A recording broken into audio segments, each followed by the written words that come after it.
¿Cómo están? Bienvenidas y bienvenidos a su sesión de historia para sexto grado aquí en Aprende en Casa 2. Y espero que ustedes ya están tan emocionados como yo de comenzar con la sesión del día de hoy porque tenemos una información que les va a encantar. Y para eso me acompaña el profesor Alberto Trejo. Bienvenido. Hola María, ¿cómo estás? Pues yo ya emocionadísima, yo ya quiero que comience esta clase. Pues antes de comenzar, ¿te acuerdas que vimos la clase anterior? Sí, estábamos viendo algo de las primeras civilizaciones agrícolas.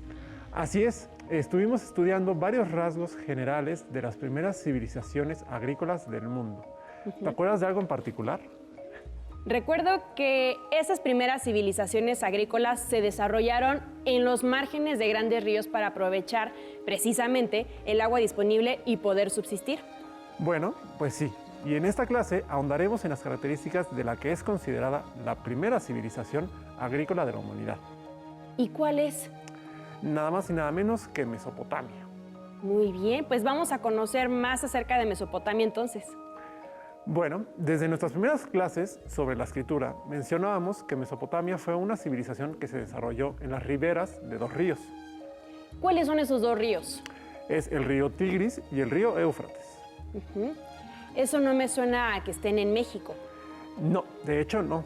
El río Tigris y el río Éufrates se encuentran ubicados en lo que actualmente corresponde a los territorios de Irak y Siria. ¿Te acuerdas a qué continentes corresponden esos países? Sí, yo me acuerdo que eso ya lo estudiamos en geografía. Están en Asia, precisamente en la parte de Asia Occidental. Muy bien, María. Y fíjate que la palabra Mesopotamia en realidad es una palabra que viene del griego y significa tierra entre dos ríos. Ah, pues claro, porque está entre el río Tigris y el Éufrates. Efectivamente, Mesopotamia tiene la particularidad de que es considerada no solo la civilización más antigua de la humanidad, sino también la de mayor duración de todas las civilizaciones agrícolas de la era precristiana. Es decir, que tiene dos primeros lugares en la historia, la primera civilización y la de mayor duración. ¿Entendiste bien, María? Vamos a abrir nuestro libro de texto de historia de sexto de primaria en las páginas 36 y 37. Muy bien. Porque una vez que tengas el libro en esas páginas, vas a poder ver la línea del tiempo que aparece. Muy bien. Recuerden que si no tienen el libro de texto con ustedes en casa, lo pueden consultar por internet. Y la línea del tiempo que estábamos desarrollando era esta. Exacto. Bueno, si ves fijamente la línea del tiempo, te darás cuenta de que la civilización mesopotámica dice que empezó en el año 4000 a.C. aproximadamente y declinó por ahí del 500 a.C. Es decir, que tuvo una duración de 3.500 años. Así es, 3.500 años aproximadamente. Durante este largo periodo de tiempo, Mesopotamia pasó de ser una región de aldeas agrícolas asentadas a las orillas del Éufrates y del Tigris para convertirse en una civilización con ciudades, reinos y una organización social cada vez más compleja y estratificada, en la que había reyes, ejércitos, sacerdotes, astrónomos, comerciantes, artesanos y campesinos, entre otros. Pues fue una gran transformación, de ser apenas unos cuantos asentamientos a una gran civilización con varias ciudades. Sí, y debido a su larga duración, los historiadores hemos dividido el estudio de la historia de Mesopotamia en varios periodos para comprenderla mejor. En la línea del tiempo, como podrán ver, aparecen señalados los siguientes periodos. Primero tenemos el periodo sumerio, luego tenemos el periodo acadio, luego el periodo asirio, y por último, el periodo del dominio persa. ¿Y en qué consistió cada uno de estos periodos? Bueno, el periodo sumerio se caracterizó por ser el momento en que aparecieron las primeras ciudades de la civilización mesopotámica. En efecto, los sumerios construyeron las ciudades de Uruk, Ur, Nippur, Umá y Lagash. A los sumerios se les atribuye además la invención del primer sistema de escritura de la humanidad, la que conocemos como escritura cuneiforme. Eso lo vimos hace ya algunas clases. La escritura cuneiforme es precisamente el tipo de escritura que usaba signos y símbolos en forma de cuña. Así es, la escritura cuneiforme surgió de la necesidad de registrar los crecientes intercambios comerciales de los sumerios. ¿Y también tenía números? Sí, pero no como los conocemos hoy en día. Los sumerios inventaron los primeros sistemas de cálculo utilizando las falanges de los dedos. ¿Quieres saber cómo lo hacían? Sí, a ver, ¿cómo? Muy fácil. Contaban así: 1, 2, 3, 4, 5, 6, 7, 8, 9, 10, 11, 12. Así contaban ellos. Ok. Este conteo se llama sistema sexagesimal y a diferencia del nuestro, que tiene 10 números, los mesopotámicos tenían hasta 60 números como base. Es por esto que inventaron la hora de 60 minutos, un minuto de 60 segundos y la división de un círculo en 360 grados. Eso quiere decir que le debemos a los sumerios la forma en que contamos y medimos el tiempo. Efectivamente. Y no solo eso, también se dice que inventaron la rueda. Así de importante fue ese primer periodo. ¿Y qué pasó después? Bueno, después del periodo sumerio vino el periodo acadio, que se le llama así porque fue cuando los acadios conquistaron a las demás ciudades sumerias, formando lo que varios investigadores consideran el primer imperio de la historia. Sin embargo, ese imperio duró poco tiempo y cuando desapareció se formaron dos nuevos imperios. Al sur el babilónico y al norte el asirio. Esos dos imperios se la pasaron durante muchísimos años peleando por ver quién iba a gobernar sobre toda Mesopotamia. A veces ganaba la ciudad de Babilonia y a veces ganaba la ciudad de Asiria. Ay, suena como un gran relajo. Profesor, ahora que lo pienso, Babilonia me suena que era una ciudad muy importante de la antigüedad. ¿No había ahí una de las 7 maravillas? De hecho, sí, María. En esta ciudad estuvo una de las 7 maravillas que, según los griegos, había en el mundo antiguo: los increíbles jardines colgantes de Babilonia, cuya construcción se le atribuye al rey Nabucodonosor II. Por las descripciones que sobreviven, me imagino que debieron haber sido un lugar muy bonito, lleno de muchos colores y olores. Cada vez me doy más cuenta de la importancia de esa civilización. ¿Y qué más nos puedes contar de los babilonios? Los babilonios fueron atentos observadores del cielo. Observando, por ejemplo, el ciclo de la luna, fueron los primeros en proponer la organización del año en 12 meses, cada uno dividido en 4 semanas de 7 días. Esta idea luego fue recuperada por los griegos y los romanos, y es por esto que esta división del tiempo aún hoy en día nos rige, la organización de la semana en 7 días distintos. ¡Qué increíble! Jamás hubiera imaginado que nuestra semana vendría desde ellos. Sí, los mesopotámicos consideraban además que los astros en el cielo eran dioses a los cuales había que venerar. Su religión era por consiguiente politeísta, es decir, rendían culto a numerosos dioses, los cuales creían que eran como los seres humanos, con cualidades y defectos tal como nosotros, pero mucho más poderosos y sobre todo inmortales. Entonces, ¿sus dioses estaban en el cielo? Sí, pero eso no significaba que ellos no creyeran que podían comunicarse con los dioses. De hecho, en el año 1755 a.C., el rey de Babilonia, Hammurabi, redactó uno de los primeros códigos de leyes de la humanidad, el Código Hammurabi, y dijo que se lo habían dictado los mismos dioses. Ese famosísimo código quedó perpetuado en una estela de piedra y ahí se señalan las normas que debían regir el comportamiento de los babilonios. ¿Era algo así como su constitución política? Es decir, el documento que contenía sus leyes. Exactamente. Y de hecho, Hammurabi decidió que en el centro de todas las ciudades de Mesopotamia que había conquistado se pusiera una copia para que cualquiera lo pudiese consultar. Hacia el año 550 aproximadamente antes de Cristo, la ciudad de Babilonia fue conquistada por los persas, lo que marcó el inicio de un nuevo periodo, la dominación persa. Pues sí, pasaron muchísimas cosas en ese periodo de tiempo. Uy, sí, y hay muchísimo más, nada más y nada menos 3.500 años de historia y cosas muy interesantes por conocer en ese tiempo. Profesor, antes de seguir con este tema, ¿por qué no les mostramos un video a los estudiantes para conocer aún más de la cultura mesopotámica y su legado a la humanidad? Acompáñenos desde casa.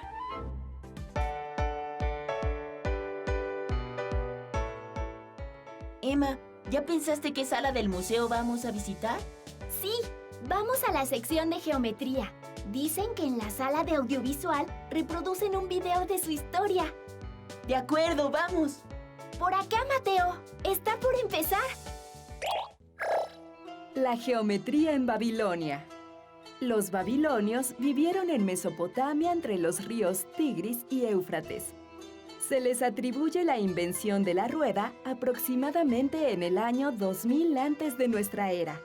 Por eso se piensa que contribuyeron a la investigación de la longitud de la circunferencia en relación con su diámetro. El diámetro cabe 3 veces y un poco más en la circunferencia. A esta relación se le llama número pi. Ellos estudiaban los astros y debido a que su año se dividía en 360 días, establecieron que la circunferencia se dividiera también en 360 partes, obteniendo el grado sexagesimal. A la fecha seguimos utilizando sus conocimientos, por ejemplo, cuando usamos el transportador para medir ángulos, que está dividido en 360 grados. Se dice que sabían cómo trazar un hexágono regular inscrito en una circunferencia. Podían calcular la superficie de un terreno. Y también sabían calcular el área del trapecio rectángulo. Cuando realizaban trabajos de excavación de sus canales para riego, eran capaces de calcular el volumen de sólidos, como el cilindro, o de prismas rectos. ¡Qué impresionante! Los conocimientos de los mesopotámicos los seguimos aplicando en nuestro día a día y en cosas tan cotidianas como los círculos, el cálculo del perímetro, el área, el tiempo, la semana. Sí, y eso no es todo. Fue una civilización llena de avances y conocimiento. Y gracias a que inventaron un sistema de escritura, nos dejaron muchos textos muy interesantes. Ya hablamos, por ejemplo, del Código de Hammurabi. Pero hay otro texto igual de importante que dejaron los babilónicos, el llamado Poema de Gilgamesh. O sea que la escritura cuneiforme también servía para escribir literatura. Sí, no solo servía para escribir registros o cosas de comercio, también funcionaba para escribir literatura. Y de hecho, el poema cuenta las aventuras que vive Gilgamesh, un antiguo rey de la ciudad de Uruk, que vivió cerca del año 2500 a.C. junto con su amigo Enkidu. Entre sus aventuras podemos enterarnos de sus pleitos con los dioses, por ejemplo, de un combate con un toro alado, el diluvio universal, el viaje de Gilgamesh a la tierra de los muertos y su búsqueda por la inmortalidad. Muy bien. ¿Algo así como las historias de superhéroes que existen ahora? Sí, así es. Durante muchos años, sus aventuras se fueron contando en aldeas y en ciudades de toda la Mesopotamia de manera oral, hasta que entre el año como 2000 al 1700 a.C., a un escriba se le ocurrió que era una buena idea ponerla por escrito para que a nadie se le fuera a olvidar esa importante historia. Oye, María, se me ocurre algo. ¿Te parece si les leemos una de las aventuras que viene en el poema? Sí, por supuesto. Muy bien. Bueno, vamos a leer el poema de Gilgamesh. Acá tenemos el libro.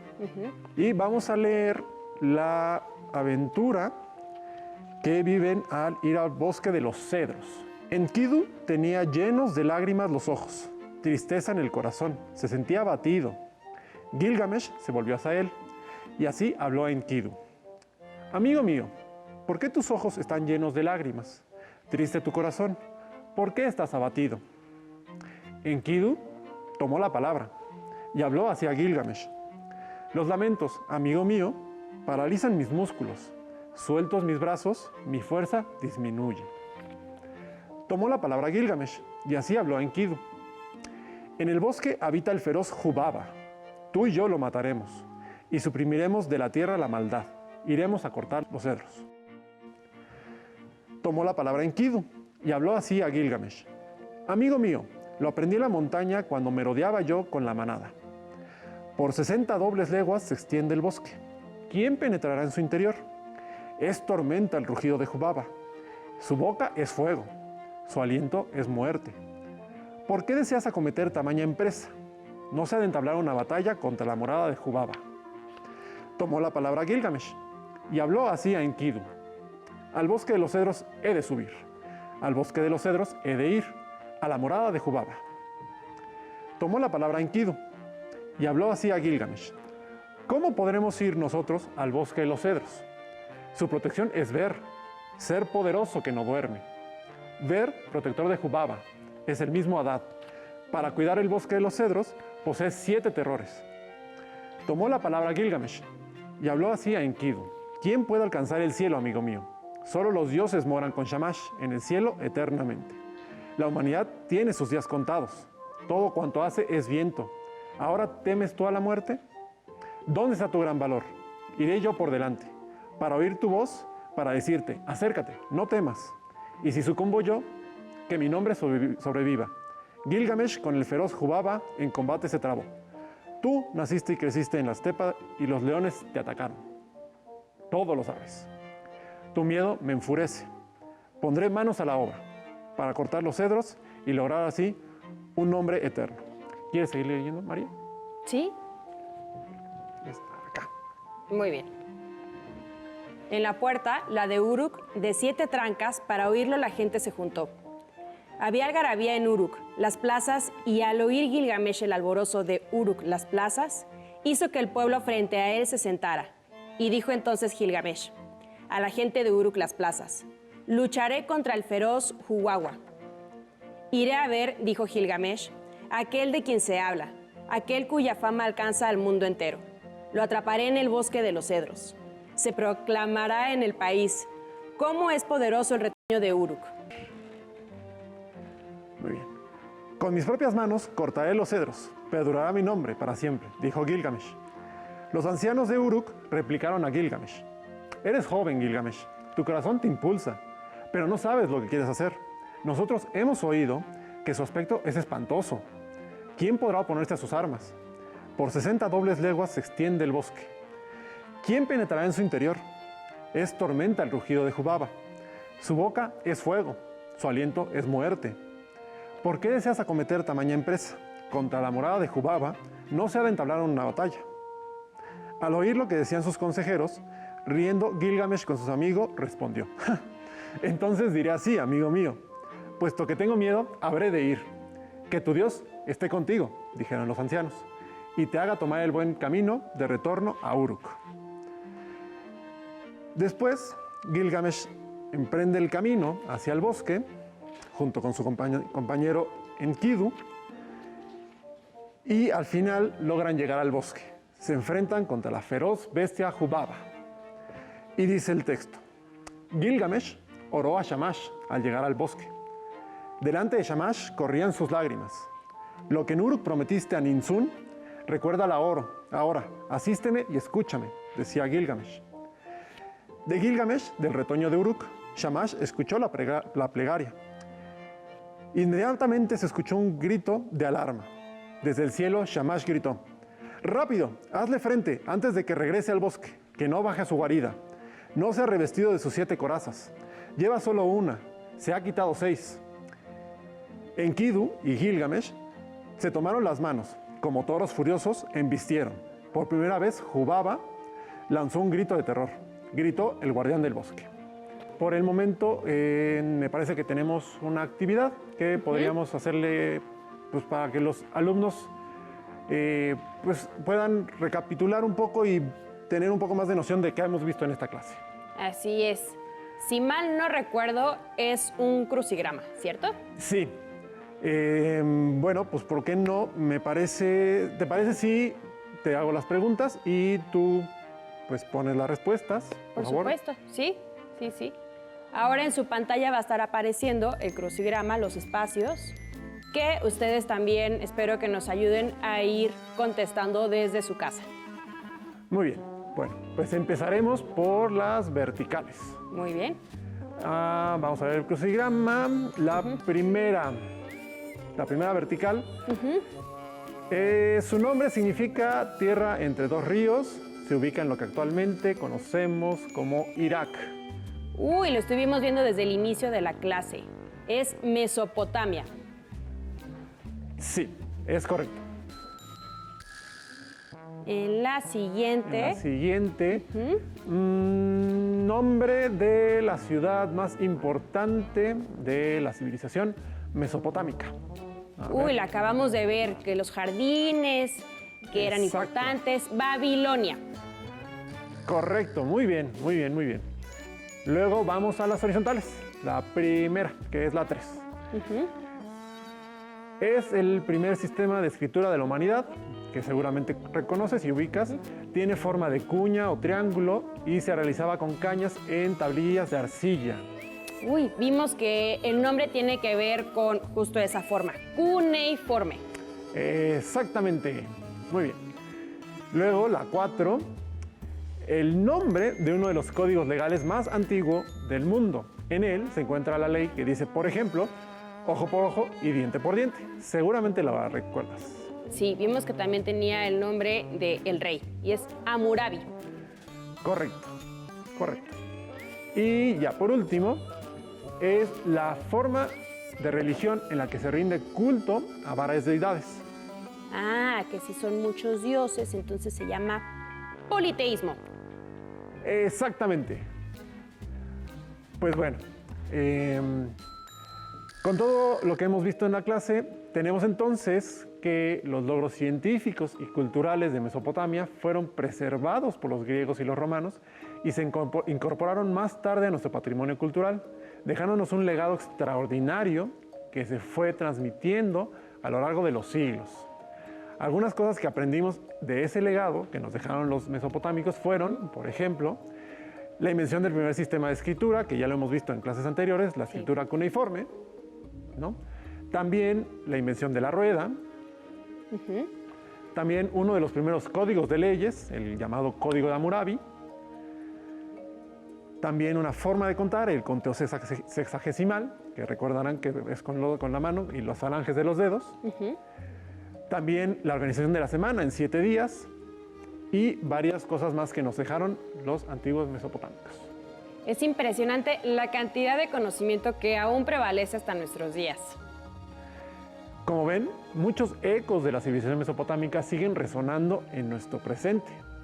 Pero Mesopotamia no fue la única, así que en la siguiente clase vamos a conocer sobre otra de las civilizaciones agrícolas de la antigüedad.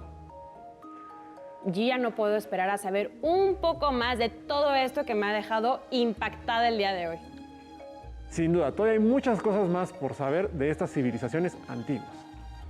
Pues ahora comprendo que es importante saber que el conocimiento se ha ido adquiriendo a lo largo de los siglos. Así es. Ahora es muy fácil poder tener libros, donde consultar información de inmediato, muy rápido. Si se necesita algo, lo checas y ya está.